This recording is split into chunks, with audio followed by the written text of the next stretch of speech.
Coming up, a classic rock standard that started it all for one of the greatest American rock bands in history. And to think it wouldn't have happened if the road manager hadn't insisted on pulling the tour van over to get a candy bar. This young virtuoso pulled out his guitar while he was waiting, and he created a riff that would live on radio forever. But it also needed a legendary vocal to go along with it, and it'd have two different singers record it. Find out what version got released as the iconic guitarist and founder of this band tells us the amazing story coming up next on Professor of Rock, brought to you by Zenni Eyewear. Hey, music junkies. Professor of Rock, always here to celebrate the greatest artists and the greatest songs of all time.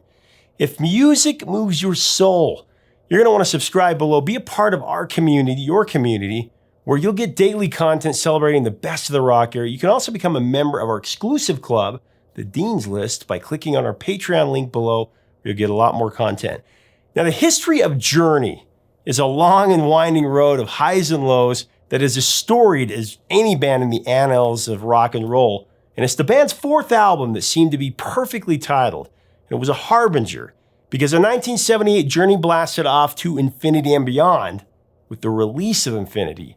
I mean, most of the time, no matter what the critics criticize or the writers write, the songs tell the story better than anyone. Two of the three singles from Infinity are not only classics of the rock canon, both Lights When the lights go down in the city, and Wheel in the Sky ooh, the wheel in the sky keeps on turning. are two of the 15 songs on Journey's original greatest hits. That album has sold 15 million copies in the US alone, and it's logged over 1,000 weeks on the Billboard charts. It's just incredible. They're the rocker and the ballad that set the tone for everything that Journey would do after, and they would really create the blueprint of what made Journey such a magical band in the late 70s and 80s. And this is the story of the rocker, Wheel in the Sky. We're going to cover Lights in the near future, but Wheel in the Sky was the first single, and along with the album, it was produced by Roy Thomas Baker, man, the studio magician famous for his work on classic albums by the Rolling Stones, The Who, Queen, including Bohemian Rhapsody, The Cars, Foreigner, Cheap Trick, among many others. Roy's production gave Journey the opportunity to try different textures and ideas, implementing his innovative practice of stacking vocal harmonies and working with guitarist Neal Schon on what Baker called violin guitars, creating a more sustained, thicker sound to the guitar parts. When Journey began to work on Infinity, they were a totally different band than the lineup that you saw in the mega hits of Escape and Frontiers. Neal Schon explained the lay of the land at that time to me in an interview that we did. It probably was the third year of us touring, and we're getting ready to make a big change. We had done Journey, our first record, which was like, the Dead on Steroids in San Francisco. Yeah. We were known as that. And then we did Look Into the Future, our second record. And then we did our third record that was Next. And progressively on CBS at the time, we sold less and less records. We sold more and more tickets live, and we sold less and less records. And so a label at that point was going, we're going to drop you. We want you to change your direction. You need to give us something that we can get on AM radio so that we can sell some records. Otherwise, you're going to be dropped. And so at that point, Herbie Herbert had a tape of Steve Perry sitting there from a project that he was going to be signed with CBS called Alien Project. Yeah. Right. And so Herbie played it for myself and Greg.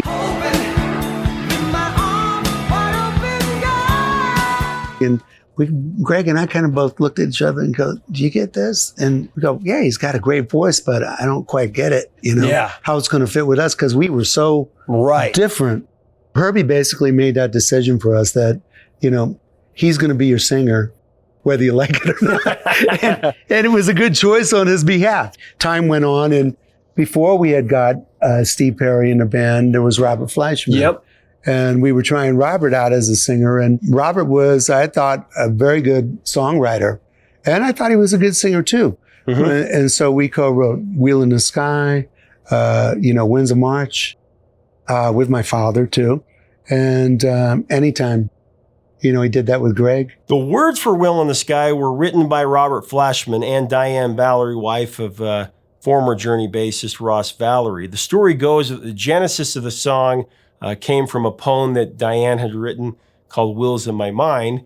Ross Valerie gave his wife's poem to Fleischman, and Robert riffed off the poem's theme and wrote the verses in the B section. That's what's been recounted before. Don't think I'm ever gonna make it home again. He also said that he wrote the final lyrics, or the rest of the lyrics for Wheel in the Sky, in less than an hour. Now, the mystical melody and all of the music was composed by Neal Schon.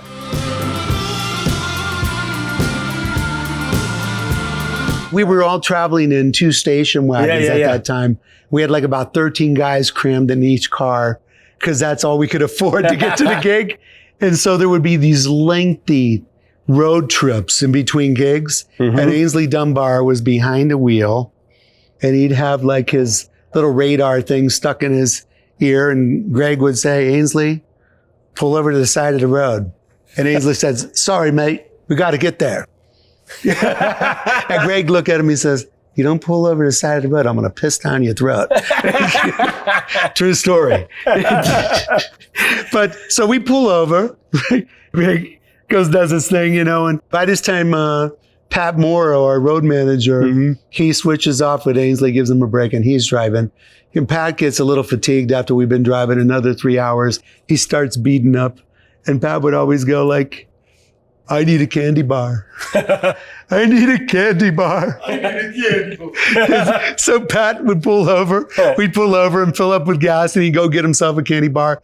While he was getting himself a candy bar, I pulled out an acoustic guild that I had in the back of the station wagon, and I just started strumming the chorus to Wheel in the Sky, and then sort of made up the verses and just acoustically. There's a little bit of a Layla thing.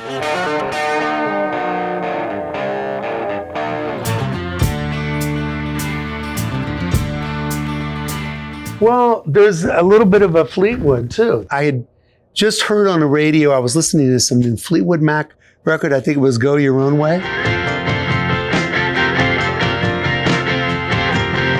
And I thought Lindsey Buckingham, I go, that's some cool guitar, like bluesy, but different. So that was kind of stuck in my head at the time. And so that was really the inspiration for the beginning of Wheel in the Sky. Was just hearing the song on the radio. And that's where that one came from. And I go, oh, Lindsey Buckingham, that's pretty cool, man. I like the guitar.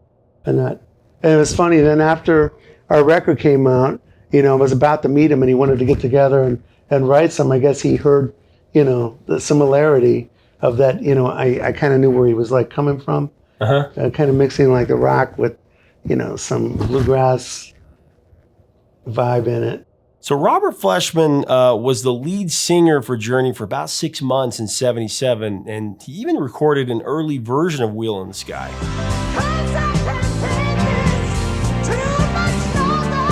Although Fleischman had tremendous range, Journey's manager, Herbie Herbert, believed in order for Journey to achieve great success, I mean, over-the-top success, they needed a lead vocalist that would give the band a strong identity to attract a mass audience. He wanted a vocalist that could deliver a versatile, more complete sound. Herbert, of course, found the missing ingredient of the already majestic music of Journey in Steve Perry. The morning sun is rising, it's kissing the day. A young, relatively unknown singer that was fixing coops at a California turkey farm before taking a shot at a career in rock and roll. And it was that demo of Perry singing with the band Alien Project that thoroughly impressed Herbert and compelled him to contact Perry. You heard it earlier. Wheel in the Sky was really the first track that gave the world a demonstration of Steve Perry's superstar potential with an auspicious, incredibly poised lead vocal performance. Taking a break from Wheel in the Sky for a second, one of the tracks off of Infinity that shows how completely electrifying Steve Perry really is, feeling that way. You have Greg Raleigh starting off, and it's a nice song. You know, you're kind of swaying your head to it. You're feeling that way too, or am I just? And then all hell breaks loose, and your soul gets a Bruce Lee roundhouse to the face. The summer's gone, she'll be back the best, in my opinion, the best ever. His voice cracks my skull every single time. At this point, it's just undeniable. That's how I feel. Back to Will in the Sky. Greg Raleigh, Journey's original lead vocalist, sang backing vocals along with Neal Schon on the original recording. And a classic rock standard that still blasts across the world today was born. The song was one of the highlights of later shows as Journey began to dominate the U.S. in the early 80s. When Steve Perry left Journey in '96, it's been said that Fleischman wrote a bit with Journey, and there was some discussion about him rejoining the band to be a lead vocalist, but as I understand it, the idea fizzled pretty quickly. The only recorded song that Fleischman performed vocals on with Journey was an obscure track titled For You. That was included on Journey's box set Time 3, as well as Fleischman's solo record in '79 after leaving Journey. Fleischman most notably lended his high-octane vocals to the Vinnie Vincent Invasion. Now, interestingly, Robert Fleischman vied for the lead vocalist role with Asia before stepping aside, acknowledging that the late John Wetton was the best candidate for that gig, which he was correct. It was Infinity that gave the world just a glimpse of a band that was about to sell out arenas for almost half a century now. Will in the Sky featuring Steve Perry in the front position and Neal Schon and his mystical guitar bringing that unforgettable melody began Journey's transition from a progressive rock sound to a mainstream song-driven emphasis with those earth-shaking big vocal choruses.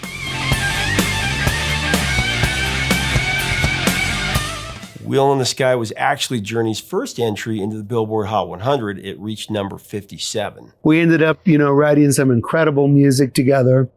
And some of the stuff all the stuff is etched in stone for life. Oh, yeah. It survived the test of time and the is here stronger than ever, Yep. And so I'm very proud of, that huge legacy that we've done in music there. Wow. Steve Perry and Neal Schon, it just doesn't get any better than that. Truly. Leave us a comment on the vocal and guitar duo below. Give us your thoughts on Will in the Sky. You can get this shirt that I'm wearing and their albums by clicking on the Amazon links below. If you like our content, we invite you to subscribe below. Hit the bell so you know when our videos, including Journey's classic Lights, is coming out. That'll be coming out soon. Make sure to get your Zenny glasses below. Look us up on Patreon for more content. Help us keep the music alive. Until next time, 3 chords and the truth, my friends. Stay safe.